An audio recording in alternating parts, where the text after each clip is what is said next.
આજનો કાર્યક્રમ અમે કલેક્ટરશ્રીને આવેદનપત્ર દેવા જઈ રહ્યા છીએ, રજૂઆત માટે પણ જઈ રહ્યા છીએ। ગઈકાલે જામનગર શહેર આમ આદમી પાર્ટી આયોજિત જે સભા યોજવામાં આવી હતી, એ સભા દરમિયાન જ્યારે ગોપાલભાઈ ઇટાલિયા શ્રીનું વક્તવ્ય ચાલુ હતું ત્યારે કોંગ્રેસે એના એક કાર્યકરને મોકલેલ અને ગોપાલભાઈ ઇટાલિયા ઉપર જે જૂતું ફેંકવાનો, જૂતાનો ઘા કરવાનો, હુમલો કરવાનો જે સઘન પ્રયાસ કર્યો તેને અમે કઠિન શબ્દોમાં આવી નિમ્ન કક્ષાની પ્રવૃત્તિ કરી છે, અમે એને વખોડી કાઢી છે અને એના ભાગ સ્વરૂપે આજે અમે વિરોધ પ્રદર્શન કરીને કલેક્ટરશ્રીને આવેદનપત્ર દેવા જઈ રહ્યા છીએ।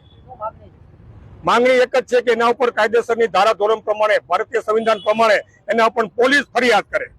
અમે એની પોલીસ ફરિયાદ કરે, કારણ કે આ પ્રમાણે અમારી પાસે પોલીસ ડિપાર્ટમેન્ટની તંત્રની મંજૂરી હોવા છતાં શા માટે આવા તત્વો આવીને અમારી જનસભાને જે ડિસ્ટર્બ કરે છે અને અમારા જનસભા